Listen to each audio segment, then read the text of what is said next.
Desde muy antiguo, la mayoría de los cristianos consideran que el domingo es el día de descanso. También en la mayoría de los calendarios se señala ese día como un día festivo. La costumbre se ha extendido tanto que hasta se descansa en domingo en países que no son reconocidos como cristianos. Pero al mismo tiempo, hay otros grupos de cristianos que, desafiando a la mayoría, se atreven a descansar en el sábado.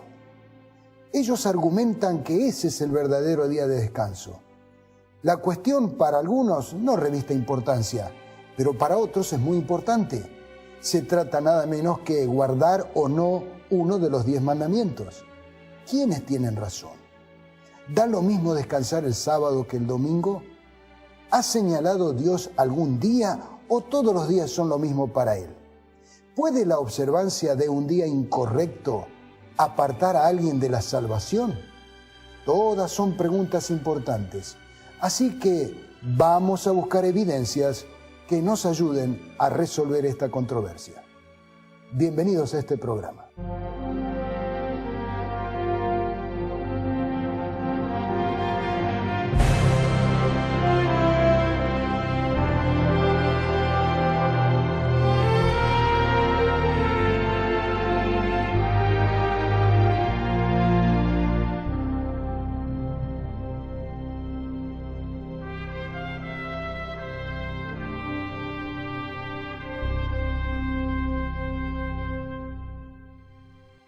El diccionario Encarta dedica nada menos que 3 páginas para definir el tiempo.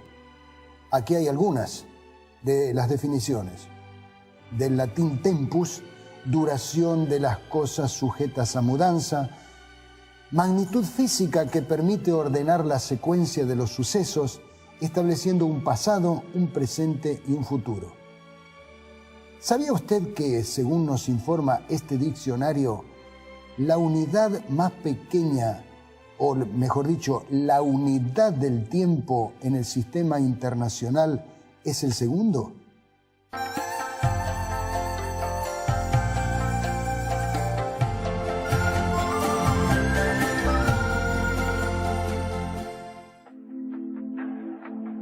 Gran parte de las actividades de la vida, así como los objetos, son pasibles de ser medidos.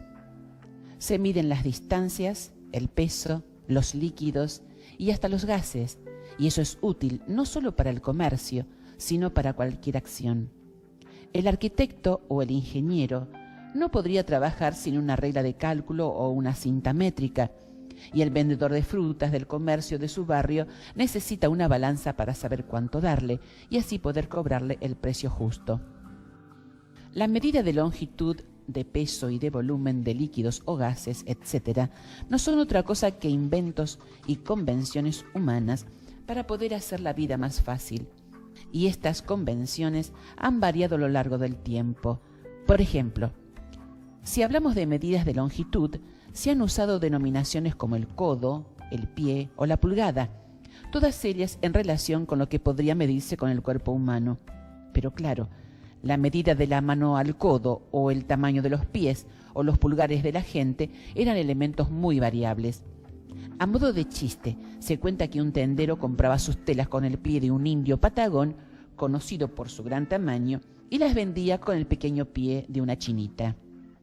Sin embargo, desde mediados del siglo XVI, el interés por la determinación de la medida del globo terrestre y los trabajos correspondientes pusieron de manifiesto la necesidad de un sistema de pesos y medidas universal, proceso que se vio agudizado durante la Revolución Industrial y que culminó en 1872 con la creación de la Oficina Internacional de Pesos y Medidas, que está ubicada en el suburbio de Sèvres, en París.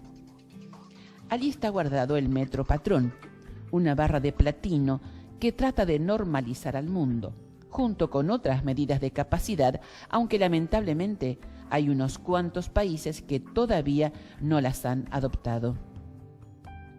Era inevitable que el hombre intentara también medir el tiempo.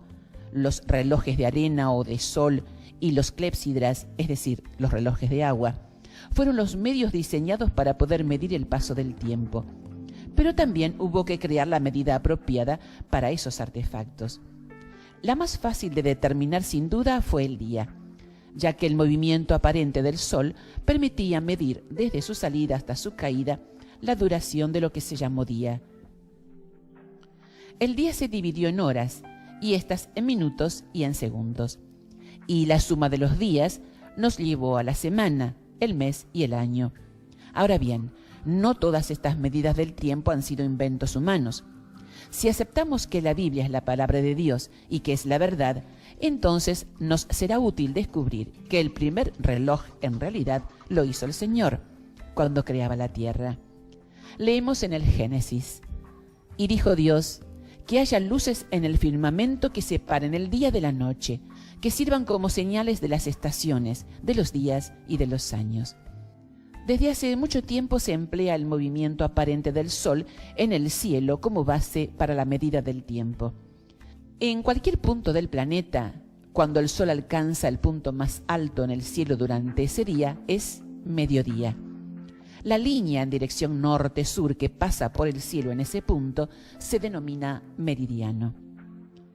El horario oficial, basado en el tiempo solar, fue introducido en 1883 por acuerdo internacional para evitar complicaciones en los horarios de trenes cuando cada comunidad empleaba su propia hora solar.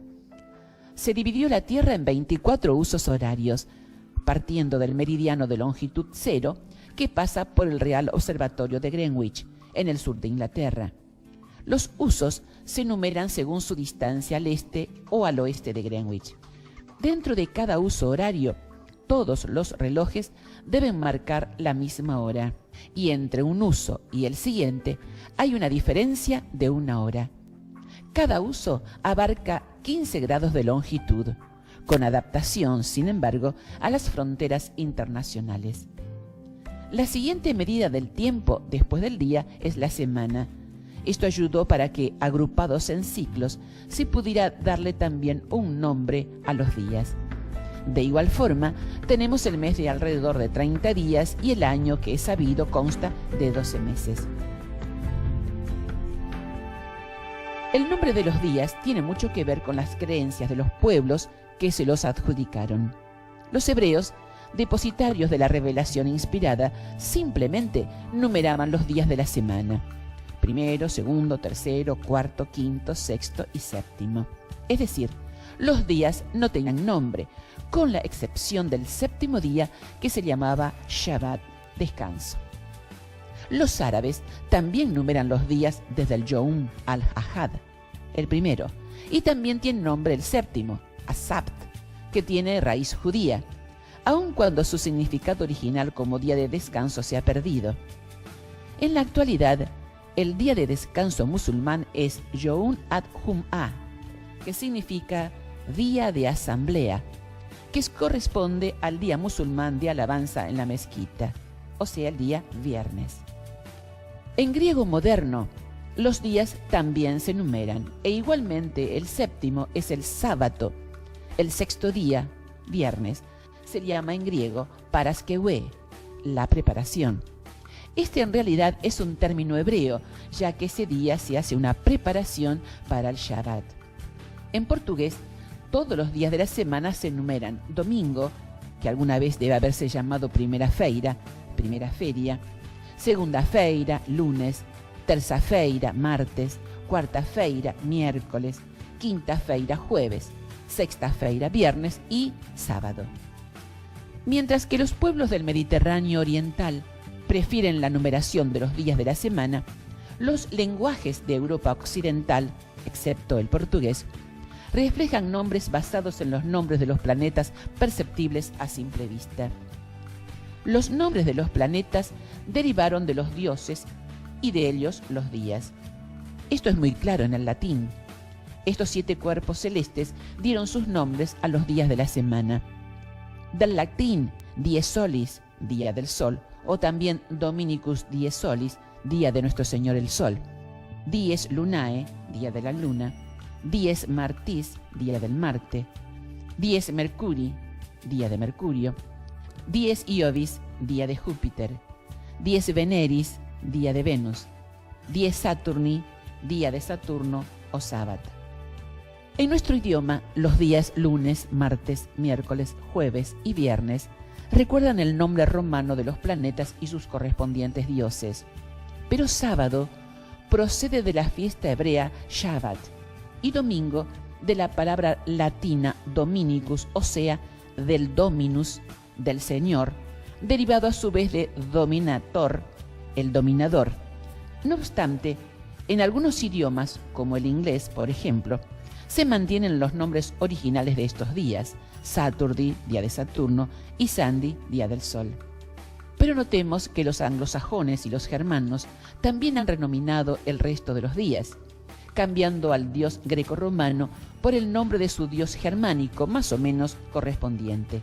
Así, el dios germánico de la guerra, Tyr o Tyr, sustituyó al greco-romano Marte y dio nombre al Tuesday. Odín, el principal dios germánico, reemplazó al secundario dios Mercurio, y así tenemos el Woden o Wednesday. Thor, importante dios guerrero, sustituyó al importantísimo Júpiter. Su día es Thursday, y la diosa del amor, Freya o Friga, reemplazó a Venus, dejándonos el Friday. Asimismo, los astros del sistema solar se usaron para nombrar los días en la antigua India, Tíbet y Birmania. También sucedió lo mismo con Japón, pero esa costumbre se ha podido rastrear solo hasta hace 1000 años. Un mes, del latín mensis, es cada uno de los 12 periodos de tiempo de entre 28 y 31 días en que se divide el año. En castellano, cada mes tiene un nombre de origen latino. Así, enero o January es el mes dedicado a Jano, una divinidad con dos caras, una que mira al pasado y otra al futuro. Junio era el mes dedicado a Juno, julio a Julio César y agosto a César Augusto. Asimismo, los últimos 4 meses tienen su significado en números: septiembre, séptimo; octubre, octavo; noviembre, noveno; y diciembre, décimo. Esto es así porque en un principio el año empezaba en marzo, al comienzo de la primavera en el hemisferio norte, y septiembre era en efecto el séptimo mes del año. La existencia de 12 meses tiene relación con las 12 constelaciones del zodíaco. En algunos calendarios revolucionarios, la duración de la semana cambia y por consiguiente cambia también el nombre de la misma, ya que etimológicamente el término semana proviene de siete, septem en latín, settimana en italiano.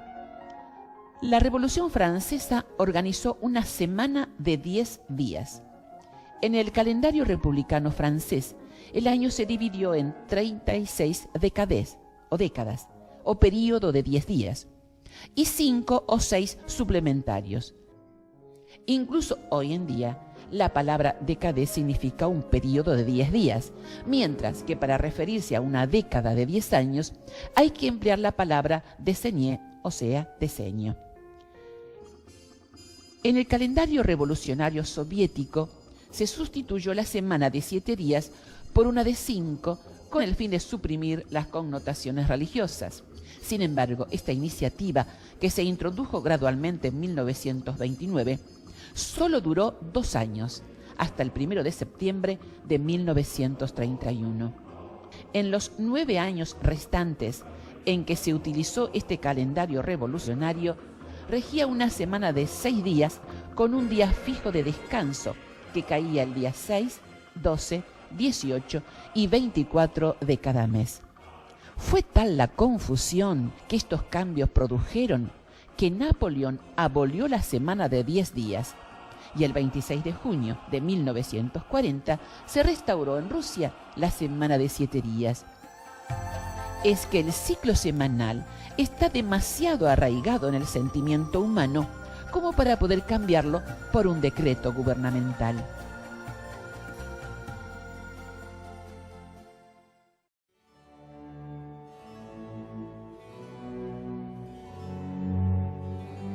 Cuando nos basamos en la Biblia para descubrir el origen de las cosas, nos resulta muy fácil descubrir también el origen del día de descanso. Está escrito en las primeras páginas de la Biblia. Y acabó Dios en el día séptimo su obra que hizo, y reposó el día séptimo de toda su obra que había hecho. Y bendijo Dios al día séptimo, y lo santificó, porque en él reposó de toda su obra que había creado Dios en perfección. Entonces bendijo el séptimo día, y lo declaró día sagrado, porque en ese día descansó de todo su trabajo de creación. La primera aparición de la palabra sábado en la Biblia se encuentra en Éxodo 16, a partir del versículo 21, en relación con la milagrosa caída del maná antes de la llegada de Israel al monte Sinaí. Se nota que Dios puso énfasis en la importancia del séptimo día de la semana como día de descanso, porque proporcionó una doble ración en el día sexto y nada en el séptimo. Este milagro semanal comenzó el segundo mes después de la partida de los israelitas de Egipto y duró 40 años hasta el mes primero.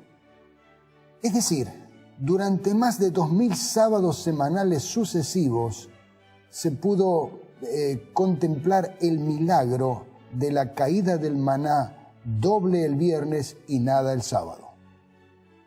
Cuando llegaron al monte Sinaí, sobre la cumbre, el Señor pronunció los 10 mandamientos y poco después se los entregó a Moisés, escritos en 2 tablas de piedra. Veamos lo que dice el cuarto mandamiento. Así está escrito: Te acordarás del día de reposo, para santificarlo. 6 días obrarás y harás toda tu obra, mas el séptimo día será sábado al Señor tu Dios. No hagas en él obra alguna, tú, ni tu hijo, ni tu hija, ni tu siervo, ni tu criada, ni tu bestia, ni tu extranjero que está dentro de tus puertas. Porque en 6 días hizo el Señor los cielos y la tierra, el mar, y todas las cosas que en ellos hay, y reposó en el séptimo día. Por tanto, el Señor bendijo el día del sábado y lo santificó. Es desde entonces que los israelitas guardan el sábado. 1400 años más tarde, un escritor judío helenístico llamado Filón, quien llamó al sábado el cumpleaños de la tierra, se refería así a lo que hacían sus compatriotas. El cuarto mandamiento tiene referencia al séptimo día sagrado, Shabbat, que debe pasarse en una manera sagrada y santa. La nación de los judíos guarda regularmente cada día séptimo, Shabbat, después de cada intervalo de 6 días. En realidad no fueron tan regulares.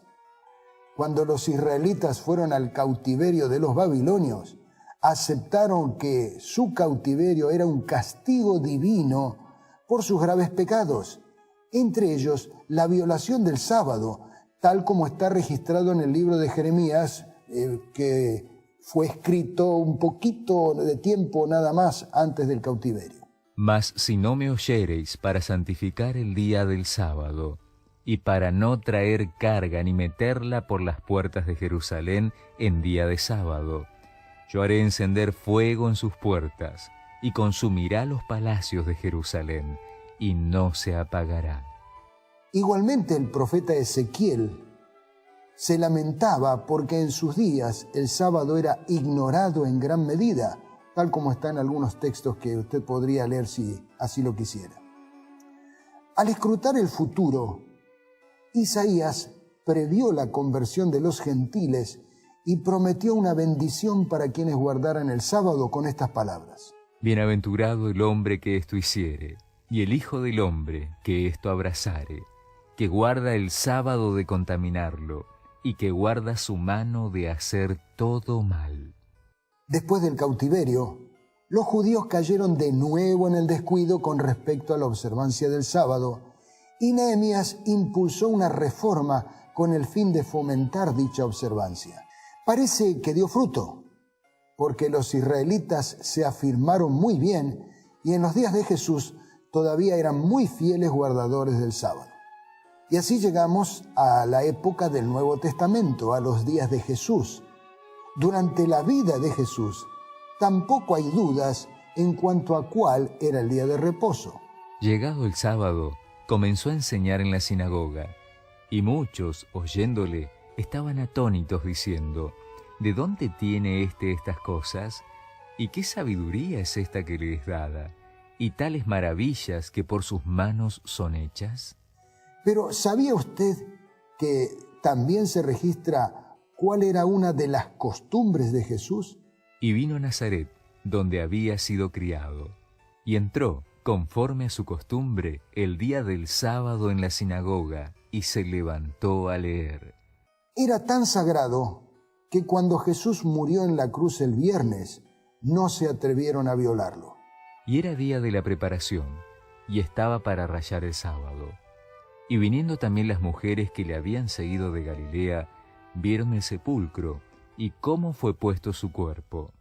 Y vueltas, aparejaron drogas aromáticas y ungüentos, y reposaron el sábado, conforme al mandamiento. ¿Hubo algún cambio para la iglesia que Jesús fundó? Definidamente no, porque Él ya había dicho esto. No penséis que he venido para abrogar la ley o los profetas. No he venido para abrogar, sino para cumplir. Porque de cierto os digo, que hasta que pasen el cielo y la tierra, ni una jota, ni una tilde pasará de la ley, hasta que todo se haya cumplido.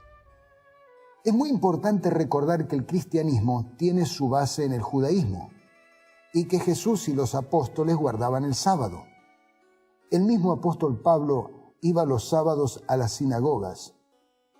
¿Para qué iba el sábado a la sinagoga? Pues para tratar de ganar discípulos para Cristo, pero sobre todo porque, noten lo siguiente, él mismo también tenía una costumbre.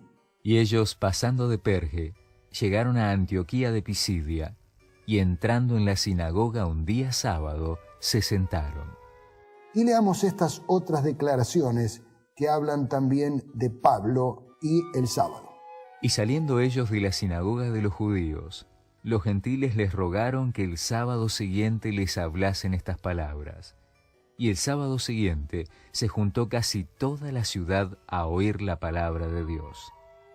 Como en todo el Nuevo Testamento no hay ni una sola referencia al cambio del día de reposo, es justo que nos preguntemos, ¿cómo y cuándo ocurrió la transición del sábado al domingo?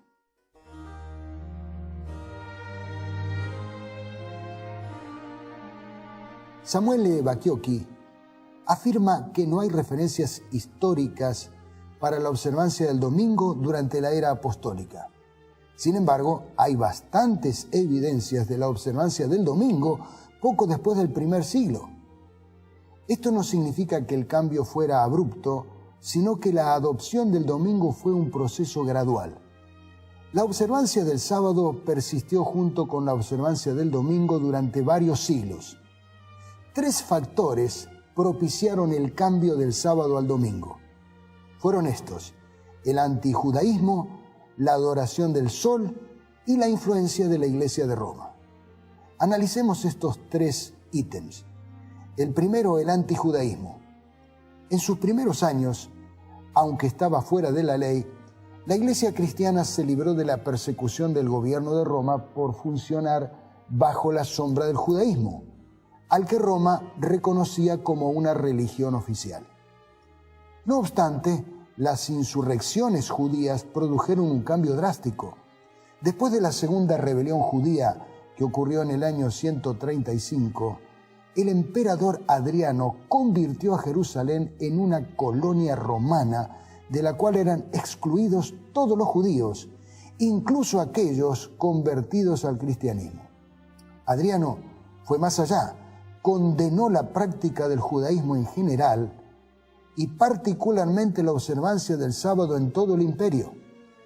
A partir de este tiempo, la Iglesia cristiana comenzó a producir documentos antijudíos.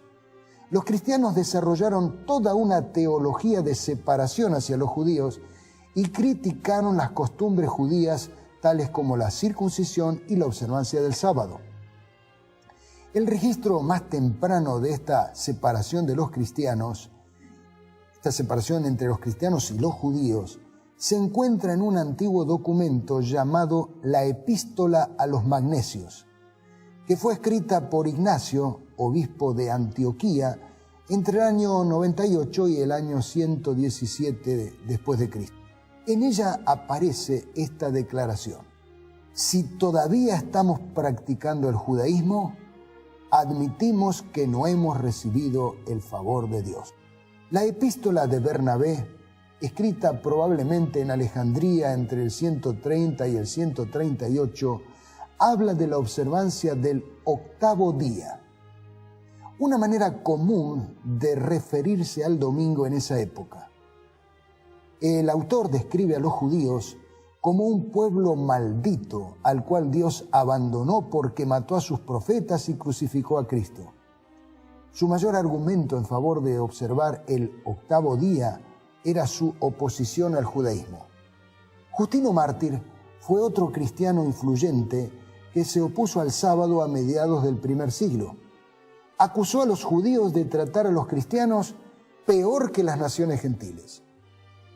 Hablemos ahora de la adoración del sol, el otro elemento que precipitó la observancia del domingo. Las condiciones sociales, políticas y religiosas mencionadas explican por qué los cristianos comenzaron a apartarse del día de reposo que compartían con los judíos. Sin embargo, no explican por qué comenzaron a guardar el domingo en vez de guardar otro día, como podía haber sido el viernes, que era el día de la Pasión. Parece que la influencia de la adoración del sol como su día del Señor provee la explicación más razonable. El culto al sol invictus, o sea, el sol invencible, dominaba a Roma y otras partes del imperio durante la primera parte del siglo II. Hay muchas evidencias de que influyó sobre el pensamiento y la liturgia de los cristianos. Por una parte, los padres de la Iglesia frecuentemente amonestaban a los cristianos por adorar al sol, pero por otra parte, el arte cristiano y la literatura de la época a menudo empleaban el sol como un símbolo de Cristo. Y llegamos al punto que en vez de estar orientados hacia Jerusalén, como las sinagogas judías, las primeras iglesias cristianas fueron construidas orientadas hacia el este, es decir, hacia la salida del sol. Tanto influyó que también los cristianos escogieron el nacimiento del sol invencible como la fecha de la Navidad. Hubo un cambio en el calendario romano que puede haber influido sobre el proceso. El Imperio Romano adoptó la semana de 7 días en el primer siglo.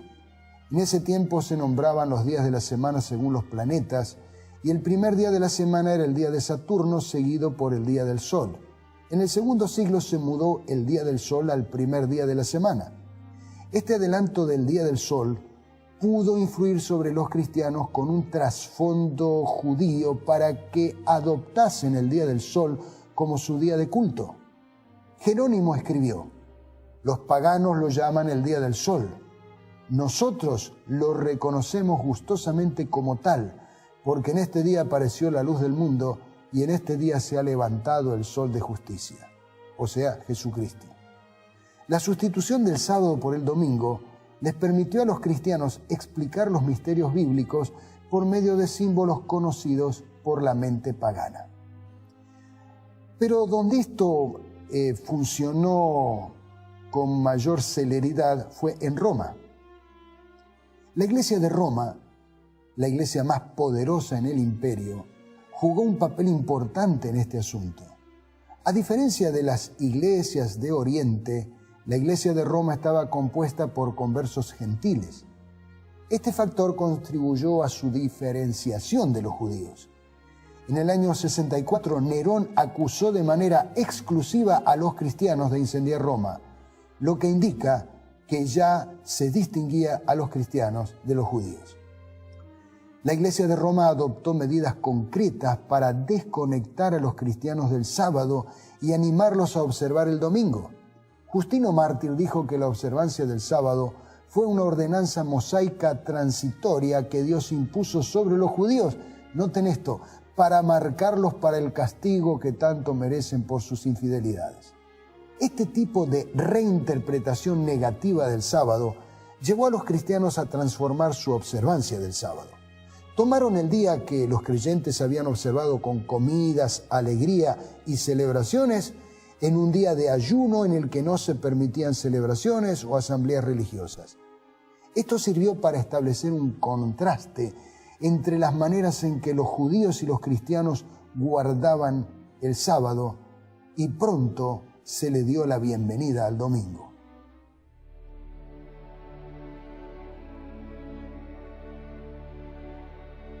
Pero una vez establecido el domingo como día de reposo, fue necesario mantener alguna clase de argumentación insostenible, pues para sostenerlo.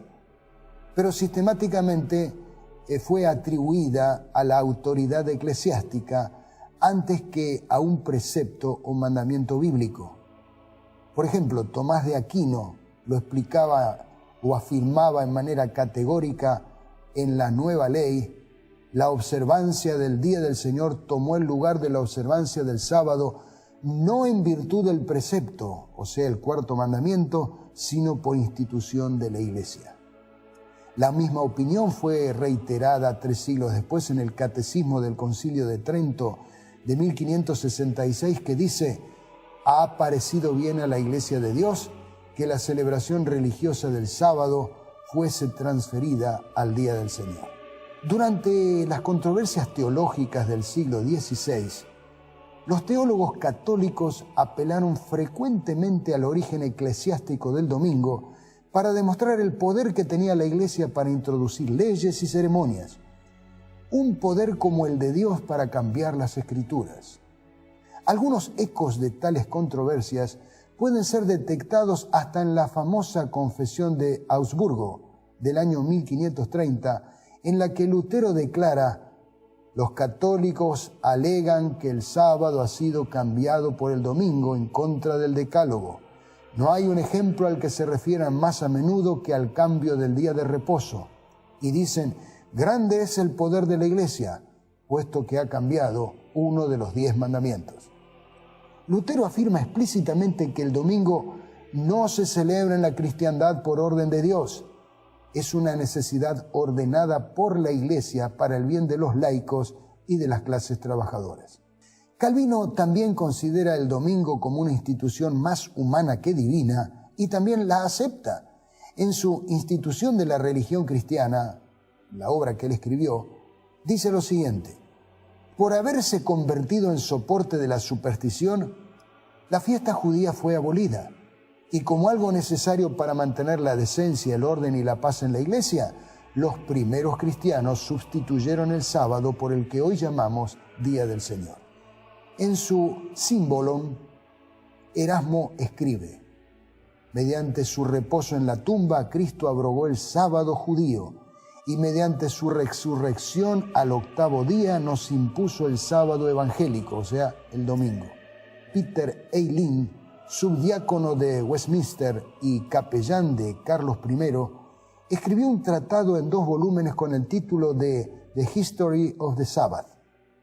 En el primer capítulo del 2º volumen, Eileen afirma que Cristo preparó el camino para la disolución del sábado y que el día del Señor no fue puesto en su lugar ni por él ni por los apóstoles, sino que fue instituido por la autoridad de la Iglesia. Sin embargo, no todos aceptaron la imposición y aún a riesgo de la pérdida de sus bienes y su vida, se mantuvieron fieles y obedientes al Señor. Vamos a ver la evidencia de la historia.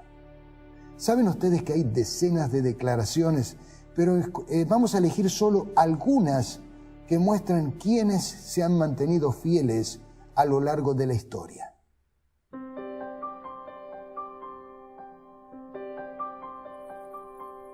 Desde el tiempo de los apóstoles hasta el concilio de la Odisea en el 364 después de Cristo, la observancia santa del sábado judío continuó, como puede ser demostrado por varios autores.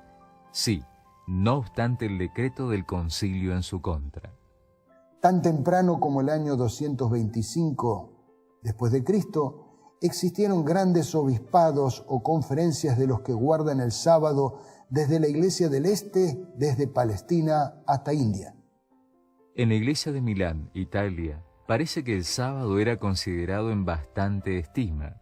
Ambrosio, el famoso obispo de Milán, dijo que cuando él estaba en Milán observaba el sábado, pero en Roma observaba el domingo. Esto originó el dicho: cuando en Roma, haz como Roma.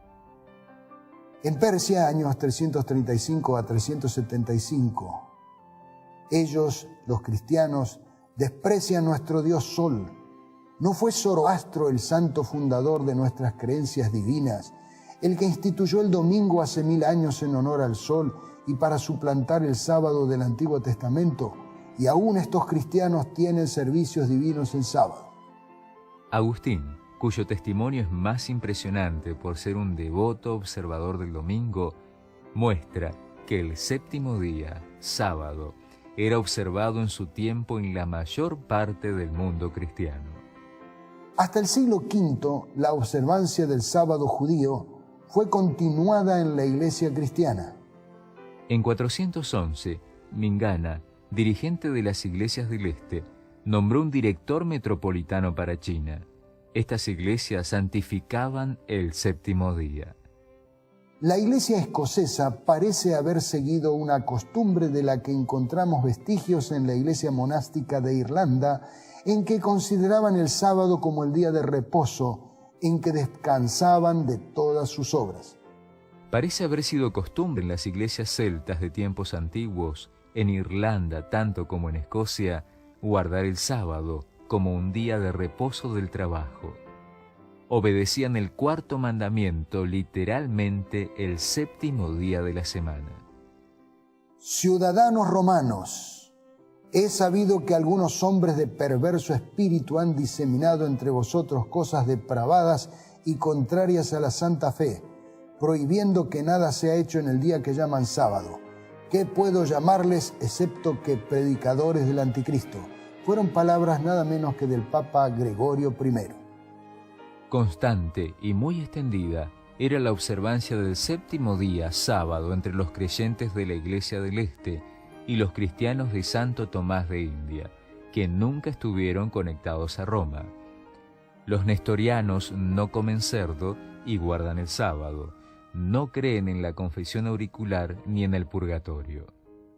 Margarita de Escocia, en el 1060, intentó arruinar a los descendientes espirituales de Columba, yendo contra los que guardaban el sábado en lugar del domingo.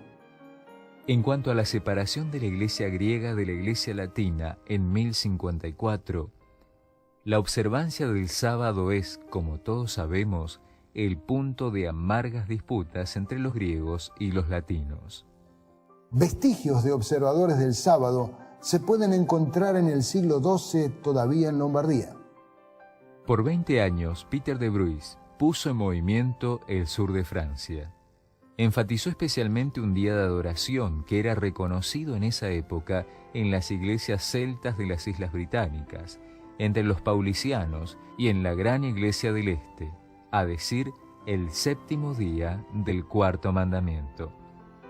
Los paulicianos, petrobucianos, pasaginianos, valdenses, insabatatis eran grandes grupos observadores del sábado hasta 1250.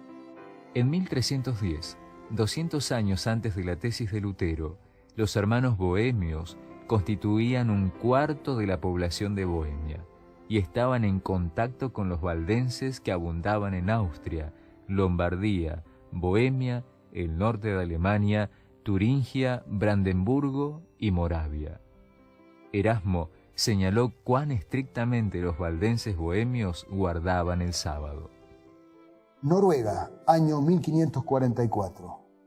Algunos de vosotros en contra del aviso guardáis el sábado. Deberían ser castigados severamente. Cualquiera que sea visto observando el sábado pagará una multa de 10 marcos. Liechtenstein. Los sabatarios enseñan que el día de reposo, el sábado, debe ser observado todavía. Dicen que el domingo, como día semanal de reposo, es una invención del Papa. Vamos a la India. El famoso jesuita Francisco Javier fue llamado por la Inquisición a Goa, India, en 1560, para verificar la maldad judía, la observancia del sábado, por supuesto, entre cristianos. Abisinia no es una imitación de los judíos, sino por la obediencia a Cristo y a sus santos apóstoles, que observamos ese día, el sábado. Unas 100 iglesias que observan el sábado, en su mayor parte independientes, prosperaron en Inglaterra en los siglos XVII y XVIII. Alemania.